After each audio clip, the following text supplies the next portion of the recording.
اعوذ باللہ من الشیطان الرجیم بسم اللہ الرحمن الرحیم الحمد للہ رب العالمین الصلاۃ والسلام علی سید الانبیاء والمرسلین سیدنا و مولانا ابی القاسم محمد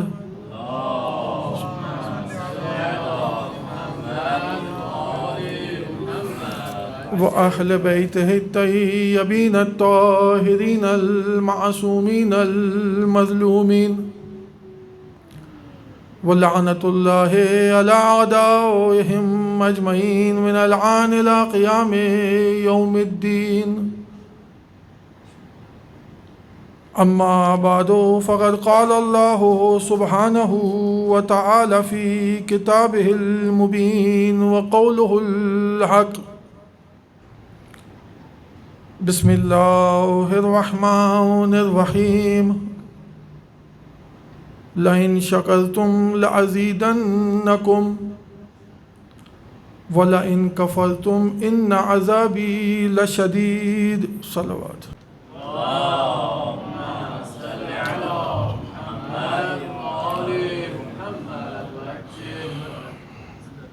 عزیزان محترم،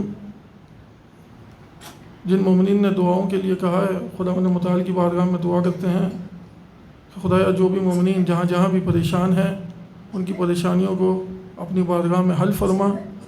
خداوندہ جو بھی مومنین جہاں جہاں بھی بیمار ہیں، مریض ہیں، خداوندہ انہیں جلد از جلد شفا یاب فرما۔ خداوندہ جو مومنین اس فرش عزا پر تشریف فرما ہیں، جو بھی جائز اور شرعی حاجات لے کر آئے ہیں، ان کی تمام ان حاجات کو اپنی بارگاہ میں قبول فرما۔ خداوندہ اپنی حجت کے ظہور میں تعجیل فرما۔ ایک دفعہ صلوات بھیجیں محمد و آل محمد پر۔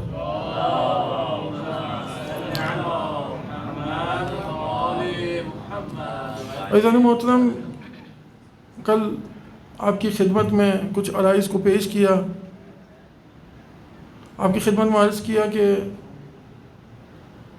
دوران غیبت میں روایات تواتر سے ہیں کہ امام زمانہ عجل اللہ تعالیٰ فرجہ الشریف کے ظہور میں تعجیل کے لیے کثرت سے دعا کی جائے۔ ہم نے یہ بھی دیکھا کہ ان دعاؤں کی جو تاثیر ہے وہ ہمیں ہی حاصل ہوتی ہے۔ ایسا نہیں کہ خدا کی حجت ان دعاؤں کی محتاج ہو، بلکہ ان دعاؤں کا فائدہ ہمیں ہی حاصل ہوتا ہے۔ مختلف فائدے اس کے ہم نے بیان کیے۔ اسباب ہدیہ اگر دیکھیں تو یہی دعائیں جو ہم امام کے لیے کرتے ہیں وہ نعمتوں میں اضافے کا سبب بنتی ہے۔ اگر اسباب تعجیل در فرج دیکھیں تو یہی دعائیں ہماری مشکلوں میں آسانی کا سبب بنتی ہیں۔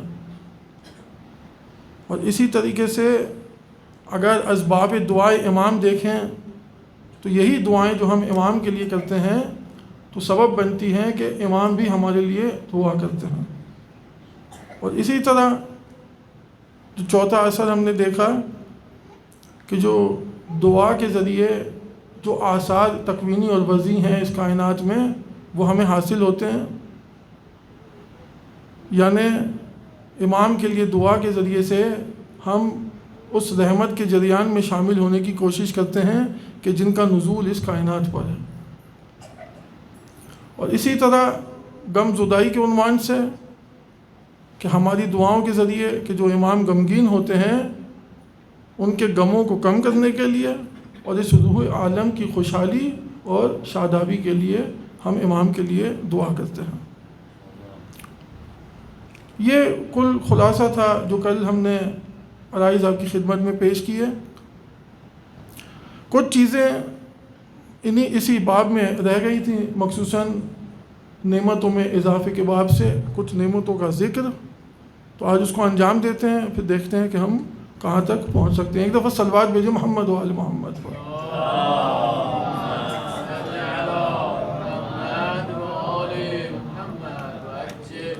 عزیز محترم، پیغمبر اکرم صلی اللہ علیہ وآلہ وسلم سے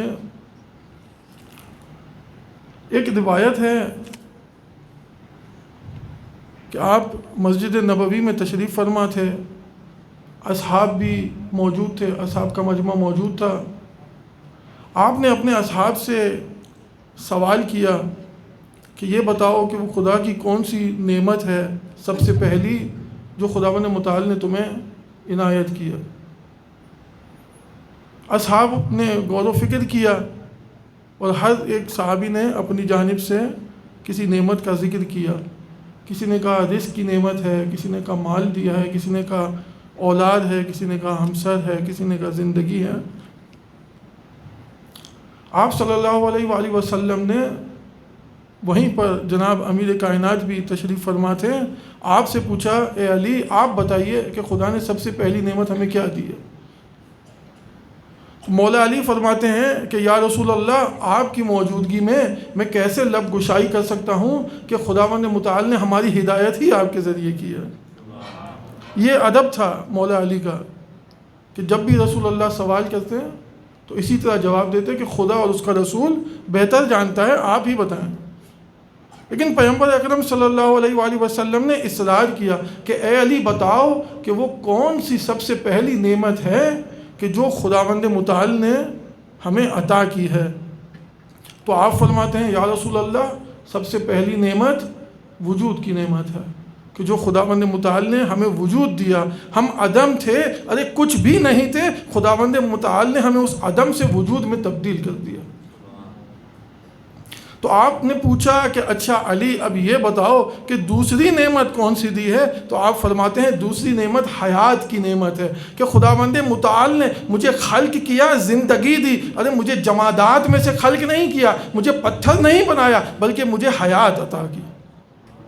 اب پیغمبر پوچھتے رہے، پیغمبر فرماتے ہیں کہ علی اچھا یہ بتاؤ کہ تیسری نعمت جو خداوند متعال نے تمہیں دی وہ کیا نعمت ہے؟ تو آپ فرماتے ہیں خداوند متعال نے مجھے بہترین شکل و صورت عنایت کی، ارے اعتدال کے ساتھ خلق کیا۔ اب پیغمبر پوچھتے ہیں مولا علی سے کہ اب بتاؤ کہ چوتھی نعمت جو خداوند متعال نے تمہیں دی وہ کیا تھی؟ تو آپ فرماتے ہیں فکر اور اندیشے کی نعمت دی کہ خداوند متعال نے مجھے اپنے آپ سے غافل نہ رکھا۔ اب مولا پوچھتے جاتے پیغمبر اور مولا علی جواب دیتے جاتے۔ پیغمبر پوچھتے ہیں اچھا بتاؤ پانچویں نعمت کون سی دی؟ تو آپ فرماتے ہیں کہ پانچویں نعمت خدا نے مجھے عقل کی نعمت دی کہ میں اس خدا کو درک کر سکوں۔ پھر پیغمبر پوچھتے ہیں اچھا اس کے بعد کون سی نعمت دی؟ اب میرے مولا علی ایک ایک کر کے بیان کرتے رہے، عقل کی نعمت دی، فکر اور اندیشے کی نعمت دی، اور اسی طرح یہ بیان چلتا رہا یہاں تک کہ پیغمبر پوچھتے رہے، میرے مولا علی بتاتے رہے۔ پھر میرے مولا علی مسکرا کر فرماتے ہیں کہ خداوند متعال قرآن میں فرماتا ہے وَإِن تَعُدُّوا نِعْمَتَ اللَّهِ لَا تُحْصُوهَا، اگر خدا کی نعمتوں کو گننا چاہو گے تو شمار نہیں کر سکو گے۔ شاید کہنا چاہ رہے ہیں اے خدا کے رسول آپ قیامت تک بھی مجھ سے پوچھتے رہیں، میں نعمتوں کا ذکر کرتا رہوں گا، یہ نعمتیں تمام ہونے والی نہیں۔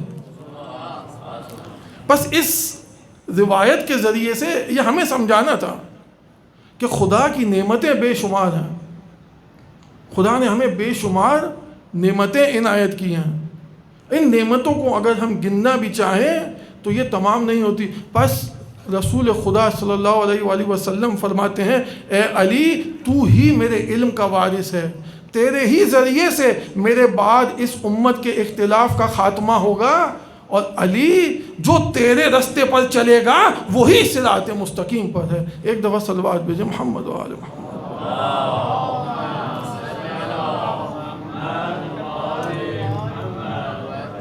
تو عزیزاً یہ نعمتوں کا جو بیان ہے، جو نعمتوں کا سلسلہ ہے، لیکن ان تمام نعمتوں پر کہ جو خداوند متعال نے ہمیں دی ہے، ان سب کے اوپر ایک نعمت ہے جس کا وزن ان سب نعمتوں سے زیادہ ہے، اور وہ ہے ولایت کی نعمت، وہ ہے امامت کی نعمت، کہ جسے نعمت عظمیٰ کہا جاتا ہے۔ یعنی یہی وہ نعمت ہے کہ جس کے سائے میں باقی تمام نعمتیں پروان چڑھتی ہیں، یہی وہ نعمت ہے کہ جس کے سائے میں باقی تمام نعمتیں ہمیں عنایت ہوتی ہیں۔ بس ولایت کی نعمت ان سب نعمتوں کا ریشہ ہے. بس اگر کسی نے ولایت کو قبول کیا تو اس کا وجود اس کے لیے نعمت ہے. اگر کسی نے اس ولایت کو قبول کیا تو اس کی زندگی، اس کا یہ سانس لینا اس کے لیے نعمت ہے. اگر کسی نے ولایت کو قبول کیا تو اس کی عقل کامل ہے. اگر کسی نے ولایت کو قبول کیا تو اس کا فکر و اندیشہ تام ہے. اگر کسی نے ولایت کو قبول کیا تو اس نے اسلام کو قبول کیا، اور اگر ولایت کو قبول نہیں کیا تو اس کا ایمان ناقص رہ گیا. بس اسی طریقے سے عزیزان، اگر ولایت کو کوئی قبول نہ کرے تو یہی وجود اس کے لیے نقمت بن جاتا ہے. ارے یہی عقل اس کی ناقص رہ جاتی ہے. ارے اس کا فکر و اندیشہ اس خداوند متعال کو درک نہیں کر سکتا. ارے جبھی تو میرے مولا امام باقر علیہ الصلوۃ والسلام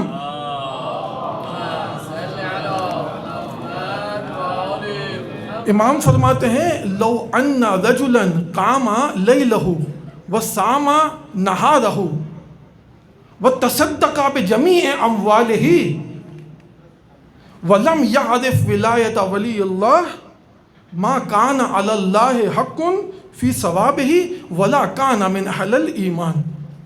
میرے مولا فرماتے ہیں کہ اگر کوئی شخص راتوں میں قیام کرے، دن میں روزے رکھے، اپنا سارا مال خدا کی راہ میں صدقہ کر دے، خدا کی سبیل میں ہر سال حج کے لیے جائے، لیکن اس ولی خدا کی معرفت نہ رکھتا ہو کہ جس کو خدا نے ولی بنا کر بھیجا ہے، تو خدا پر اب اس کا کوئی حق نہیں کہ وہ خدا سے ثواب کا مطالبہ نہیں کر سکتا، بلکہ وہ تو اہل ایمان ہی نہیں. ایک دفعہ صلوات بھیجے محمد و آل محمد.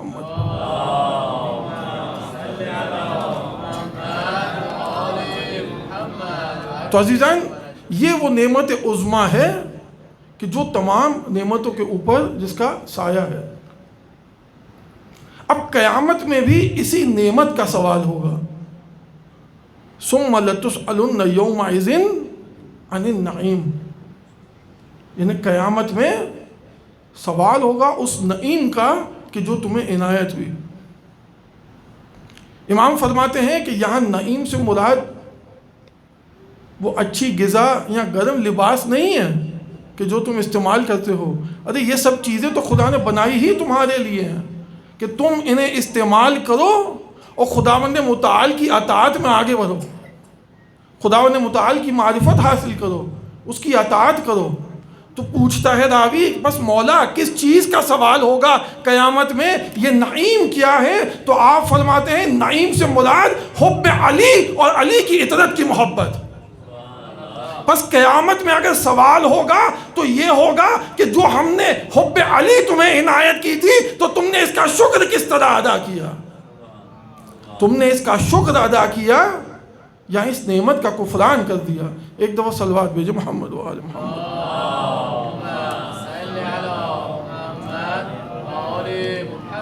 بس اسی طرح ہے کہ نعمتوں کا شکر ہے اور قیامت میں سوال بھی اسی نعمت کے متعلق ہے کہ جو نعمتیں ہم نے تمہیں دی، چونکہ یہ تمام نعمتیں ولایت کے سائے میں ہیں، اور جب ولایت کا سوال ہوگا تو اس میں ساری نعمتیں شامل ہو جائیں گی.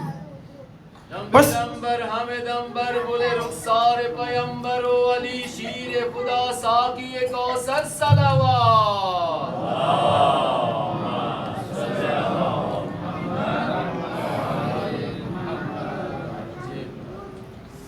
تو اسی منزل سے آگے بڑھتے ہوئے قرآن مجید میں جو دوسری آیت ہے وَأَسْبَغَ عَلَيْكُمْ نِعَمَهُ الظَّاهِرَةَ وَبَاطِنَةَ، اور ہم نے نعمت ظاہری اور باطنی فراوان تمہیں عطا کی. امام فرماتے ہیں اس کی ایک تفسیر پہلے آپ کی خدمت میں بیان کی. ایک تفسیر اس کی یہ امام فرماتے ہیں نعمت ظاہرہ سے مراد امام ظاہر ہے اور نعمت باطنہ سے مراد امام غائب ہے. بس یہ دونوں خدا کی نعمتیں ہیں اور ان دونوں پر خدا کا شکر ادا کرنا ہے. بس امام ظاہر ہو تو بھی خدا کی نعمت ہے اور امام پردہ غیب میں ہو تو بھی خدا کی نعمت ہے. ایک دفعہ صلوات بھیجے محمد و آل محمد.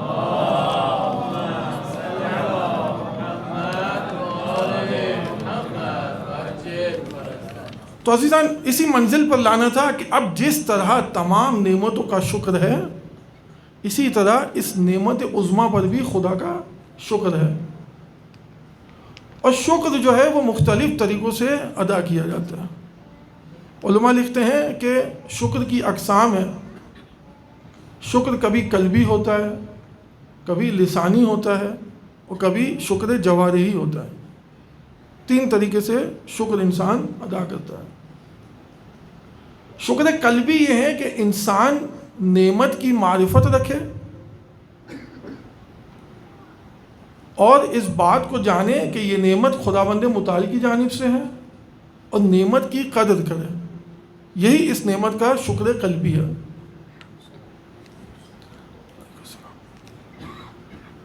شکر لسانی یہ ہوتا ہے کسی بھی نعمت کا کہ انسان اپنی زبان سے خدا کا شکر ادا کرے، خداوند متعال کی حمد و ثنا کرے۔ بلکہ امام فرماتے ہیں کہ شکر تام یہی ہے کہ انسان کہے الحمدللہ رب العالمین، کہ جب بھی کوئی نعمت اسے ملے تو خداوند متعال کی حمد کو بجا لائے۔ یہ ہے شکر لسانی۔ شکر جوارحی کیا ہے کہ انسان اپنے اعضاء و جوارح سے خدا کا شکر ادا کرے، یعنی انہی نعمتوں کو استعمال کر کے خداوند متعال کی عبادت اور اطاعت میں آگے بڑھے۔ یہ ان نعمتوں کا شکر ہے، یعنی جس چیز کے لیے نعمت بنائی گئی ہے اسی راستے میں اسے استعمال کرے۔ تو اب جب نعمتوں کا اس طریقے سے شکر ہے تو اس نعمت عظمیٰ کہ جو کہ ولایت ہے تو اس کا بھی ان 3 طریقوں سے شکر ادا کیا جائے گا۔ تو بس پہلا شکر اس ولایت کا یہ ہے کہ انسان دل میں شکر ادا کرے، یعنی امام کی معرفت کو حاصل کرنے کی کوشش کرے۔ دوسرا شکر جو کہ شکر لسانی ہے وہ یہ ہے کہ انسان امام کے لیے دعا کرے، انسان امام کا ذکر کرے، انسان امام کی احادیث کو بیان کرے۔ ایک مومن جب امام کے لیے دعا کرتا ہے تو یہ اس کی جانب سے شکر لسانی ہے۔ جو دعا کے باب میں جو ہماری بات چل رہی ہے، تو جب ایک مومن دعا کرتا ہے تو جو ہم نے دیکھا کہ اس کے فوائد اسی مومن کو حاصل ہوتے ہیں، تو دعا کی ایک وجہ یہی ہے کہ یہ دعا شکر ہے خداوند متعال کی بارگاہ میں کہ اس نے ہمیں یہ نعمت عطا کی۔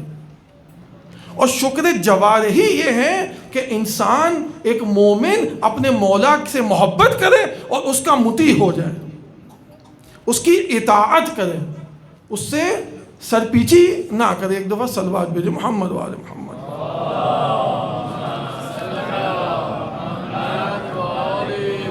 تو عزیزان اب یہ شکر جو ہے خداوند متعال کا ہم مختلف طریقوں سے ادا کرتے ہیں اس کی نعمتوں پر، اور اسی ولایت کا شکر جو کہ نعمت عظمیٰ ہے ہم مختلف طریقوں سے ادا کرتے ہیں، صرف التفات ہونا چاہیے۔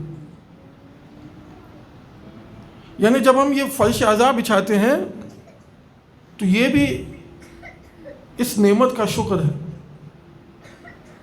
اور پھر جب لسان سے شکر کرتے ہیں، زبان سے، دیکھیں اسی فرش اعضاء پر آ کر کوئی منقبت پڑھتا ہے، کوئی نوحہ پڑھتا ہے، کوئی خطابت کرتا ہے، کوئی زیارت عاشورہ پڑھتا ہے، یہ سب اپنی زبان سے اس نعمت کا شکر ہے کہ جو ہم ادا کرنے کی کوشش کرتے ہیں۔ تو سلیقے مختلف ہو سکتے ہیں لیکن یہ سب شکر ہے۔ کوئی نظم کے ذریعے سے اور کوئی نثر کے ذریعے سے شکر ادا کرتا ہے، بس ہمارے طریقے مختلف ہیں، لیکن ہر کوئی اپنی جانب سے کوشش یہی کرتا ہے کہ امام کا شکر ادا کرے اور اس نعمت پر خدا کا شکر ادا کرے کہ جو خدا نے دی۔ اور بس اسی طرح کہ جو کل ہم نے بیان کیا کہ جب کسی نعمت کا شکر کیا جاتا ہے تو خداوند متعال نعمت میں اضافہ کر دیتا ہے۔ تو پس جب ولایت کی نعمت کا شکر ادا کریں گے تو ہماری اطاعت میں، امام سے ہماری محبت میں، ہمارے تسلیم میں اضافہ ہوگا، اسی نعمت میں اضافہ ہوگا جو خدا نے ہمیں دیا۔ تم نعمت کا اظہار کرتے رہیں خداوند متعال کی بارگاہ میں، اور امام کی معرفت کو حاصل کرنے کی کوشش کرتے رہیں۔ اسی معرفت کے باب میں ایک روایت ہے جو آپ کی خدمت میں لے کر آئے ہیں، روایت بحار الانوار کی، اور امالی صدوق میں بھی نقل ہوئی، وہیں سے بحار میں نقل ہوئی ہے روایت یہ ہے کہ خداوند متعال پیغمبر فرماتے ہیں کہ خداوند متعال نے جب اپنے عرش کو خلق کیا تو اس کے ارکان اور ستون بنائے 3,60,000 3,60,000 اس کے ستون بنائے، اور ہر ستون پر 3,60,000 یعنی اتنے ہی ملائکہ کو مامور کیا کہ ان ستونوں کو حمل کریں اور عرش کو اپنے کاندھوں پر اٹھائیں۔ پس 3,60,000 ستون اور ہر ستون پر اتنے ہی ملک کہ جو عرش کو حمل کر سکیں، کہ پیغمبر فرماتے ہیں کہ ان میں سے ہر ملک اس قدرت کا حامل تھا کہ 7 زمینیں اور 7 آسمان اگر اس کے منہ میں رکھ دیے جائیں تو ذرے کی مانند ہے۔ اس قدرت اور اس جسامت کا حامل تھا۔ لیکن جب ان ملائکہ نے عرش کو اٹھانے کی کوشش کی تو عرش ان سے اٹھ نہ سکا، تو خداوند متعال نے ہر ملک کے ساتھ ایک ملک کو اور معمور کیا کہ اب مل کر اٹھاؤ۔ اب انہوں نے جب مل کر اٹھانے کی کوشش کی پھر بھی ان سے عرش اٹھ نہ سکا، تو خداوند متعال نے ان ملائکہ کی تعداد کو 10 برابر کر دیا کہ اب اس عرش کو اٹھاؤ، مگر پھر بھی نہ اٹھا سکے، تو اب جو تعداد تھی اتنی ہی تعداد خداوند متعال نے اضافہ کر دی، پھر بھی اٹھانے کی کوشش کی لیکن اٹھ نہ سکا۔ تو آپ فرماتے ہیں کہ اب خداوند متعال نے ملائکہ سے کہا کہ اب تم سب ہٹ جاؤ، اب میں اس عرش کو اپنی قدرت سے اٹھاؤں گا۔ بس ملائکہ سب ہٹ گئے۔ اب خداوند متعال نے کہا کہ اب میں اسے اپنی قدرت سے اٹھاؤں گا۔ بس ان ملائکہ میں سے 8 ملائکہ کو انتخاب کیا اور کہا آگے آ جاؤ، اب اس عرش کو حمل کرو۔ جب وہ اٹھانا چاہتے تو کہتے یا اللہ اے خدا، ہم سب مل کر بھی نہ اٹھا سکے تو ہم 8 کیسے اٹھائیں گے؟ تو خداوند متعال نے کہا میں تمہیں ان کلمات کی تعلیم دوں گا کہ جن سے تم اس عرش کو اٹھا لو گے۔ بس میرے ساتھ ساتھ کہتے جاؤ، بسم اللہ الرحمن الرحیم، لا حول ولا قوة الا باللہ العلی العظیم، وصلی اللہ علی محمد وآلہ الطیبین الطاہرین۔ بس ملائکہ نے یہ ورد کیا اور عرش الہی کو اٹھا لیا۔ پیغمبر فرماتے ہیں اب عرش الہی کا وزن ان کے لیے اتنا ہی تھا جیسے کسی جوان کے کندھوں پر اس کے بال کا وزن ہو۔ بس خدا نے یہ ذکر انہیں عنایت کیا، ملائکہ کو تعلیم دی۔ اب ملائکہ نے عرش تو اٹھا لیا لیکن ہاتھ جوڑ کر خدا کی بارگاہ میں عرض کی، خدایا تو نے تو جب سے ہمیں خلق کیا ہے ہمیں یہی سکھایا ہے کہ میری ہی تحمید کرنا، میری ہی تسبیح کرنا، میرے علاوہ کسی کا ذکر نہیں کرنا۔ تو خداوند متعال کی آواز آئی، بس اب تمہیں یہ ذکر سکھا دیا، اب جتنا چاہو اس صلوات میں اضافہ کرو، میرے ذکر میں اتنا ہی کمی کر دو۔ بس اس صلوات میں اضافہ کر دو، جتنا چاہو اضافہ کر دو، اتنا ہی میرے ذکر میں کمی کر دو، کیونکہ یہ ذکر میری ہی صلوات، یہ ذکر اہل بیت کی صلوات میری ہی حمد کے مترادف ہے، میری ہی تسبیح کے مترادف ہے۔ جو صلوات ہے آل محمد کے لیے، ارے وہی میرا ذکر ہے۔ یہی نہیں، پھر خداوند متعال نے اس صلوات کو اس نماز میں رکھ دیا تاکہ ہر مومن جان لے کہ جہاں جہاں خدا کا ذکر ہے وہی آل محمد کا ذکر ہے۔ صلوات را خدا گو برشان مصطفیٰ گو جبریل بارہا گو صلی علی محمد، صلوات پر محمد۔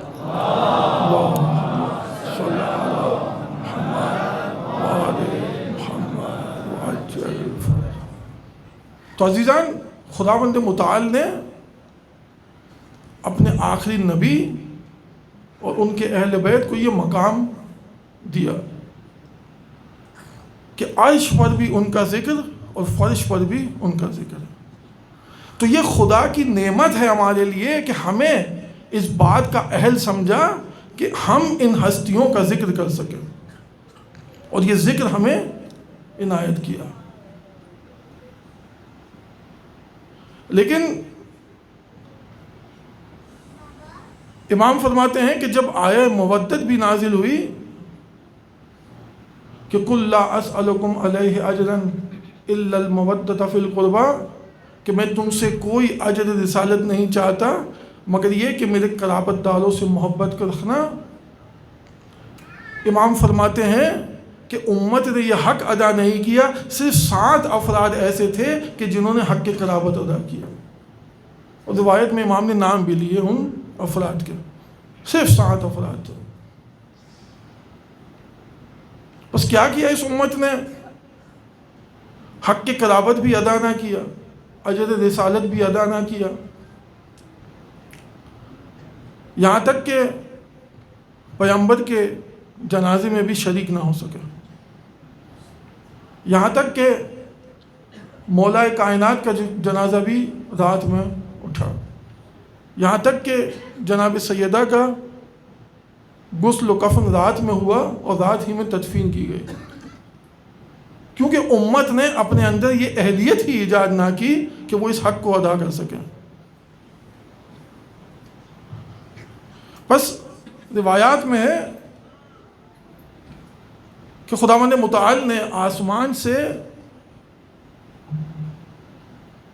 آل محمد کے لیے کچھ کفن بھیجے، 5 کفن کا ذکر ہے روایت میں کہ 5 کفن بھیجے گئے، پیغمبر اکرم نے جناب سیدہ کے حوالے کیا،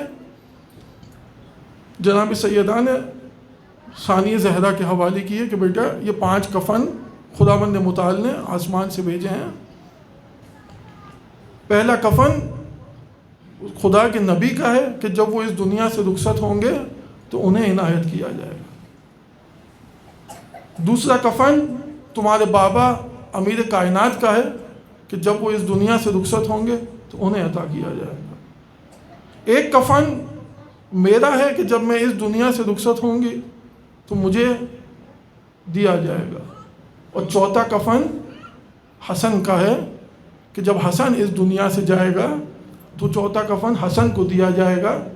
تو میرا دل کہتا ہے کہ ثانی زہرا نے پھر کہا ہوگا تو بس یہ 5واں کفن میرے بھائی حسین کا ہے؟ تو بی بی کہتی ہے نہیں، حسین کو کفن کی ضرورت نہیں، یہ 5واں کفن بھی حسن کے لیے ہی ہے۔ جب حسن کا جنازہ اٹھے گا تو امت اس پر تیروں کی بارش کرے گی، جب حسن کا جنازہ اٹھے گا تو اس پر تیروں کی برسات ہوگی، ارے یہ کفن سرخ ہو جائے گا، تجھے ایک اور کفن کی ضرورت ہوگی۔ خداوند متعال نے یہ 5واں کفن بھی حسن کے لیے بھیجا۔ تو یہ تھا وہ اجر رسالت جو امت نے ادا کیا۔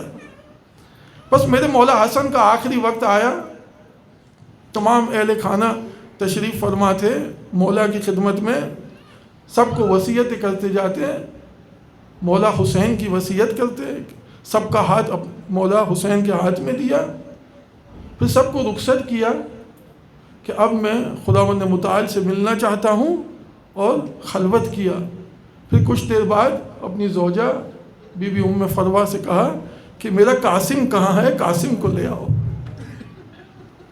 قاسم کی عمر 2.5 یا 3 سال کی تھی، بی بی قاسم کو لے آئی انگلی پکڑ کے، میرے مولا نے قاسم کو اپنے سینے پہ رکھ دیا، ارے اس حال میں کہ جب میرے مولا کو قے آتی تو منہ سے سینے سے خون کے ٹکڑے نمودار ہوتے، جگر کے ٹکڑے نمودار ہوتے، لیکن قاسم کو اپنے سینے سے لگا لیا، ارے سینے سے لگا کر رکھا بہت دیر تک۔ میرے مولا نے گریہ کیا، پھر ایک تعویذ میرے مولا نے بنا کے رکھا تھا، وہ میرے مولا قاسم کے دائیں ہاتھ پہ باندھ دیا کہ اے قاسم کی ماں، جب بھی قاسم کے وقت پر کوئی بہت ہی مشکل وقت آئے، جب اس کو کوئی مشکل وقت آ جائے اور اس کے پاس کوئی حل نہ ہو تو اسے کہنا کہ اس تعویذ کو کھول لے اور اس پر عمل کرے۔ بس یہ تعویذ بندھا رہا عزیزان، 10 سال تک یہ تعویذ بندھا رہا، یہاں تک کہ کاروان میرے مولا حسین کا کربلا پہنچ گیا، روز عاشور آ گیا، ارے تمام میرے مولا کے اصحاب ایک ایک کر کے شہادت کا جام نوش کرتے رہے۔ ارے بنی ہاشم کی باری آئی، میرے مولا قاسم ہر بار میرے مولا حسین کے پاس جاتے، مولا مجھے بھی جنگ کی اجازت دیں۔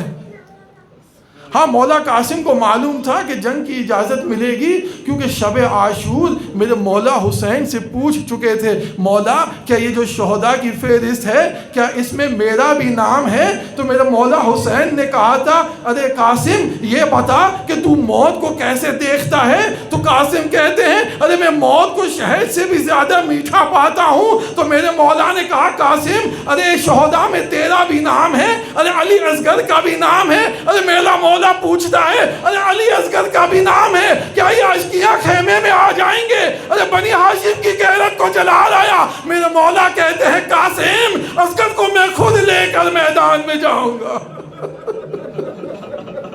بس قاسم میں حسن کی غیرت تھی، قاسم کو جلال آیا۔ بس روز عاشور بار بار میرے مولا کی اپنے چچا کی خدمت میں جاتے، چچا مجھے اجازت دیں۔ میرا مولا کہتا قاسم تجھے کیسے اجازت دوں، تو تو میرے بھائی حسن کی نشانی ہے۔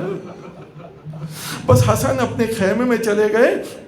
مورخین لکھتے ہیں کہ میرا مولا قاسم اپنے دونوں زانوؤں پر اپنا سر رکھ کر گریہ کرنے لگا۔ ارے شاید قاسم کو یہ احساس ہو کہ میں تو یتیم ہوں، ارے میں اپنے مولا سے کس طرح اجازت لوں؟ بی بی ام فروہ تشریف لائی، ارے کہتی ہیں قاسم تیرے بابا نے ایک تعویذ دیا تھا، ارے اس تعویذ کو کھول کر دیکھ لے۔ جب قاسم نے تعویذ کو کھولا تو لکھا تھا بیٹا قاسم ارے کربلا میں ارے تیرے چچا حسین پہ ایک وقت آئے گا، ارے یہ بہت ہی مشکل کا وقت ہوگا، ارے قاسم میں نہ ہوں گا، میری جانب سے اپنے آپ کو اپنے چچا پہ قربان کر دینا۔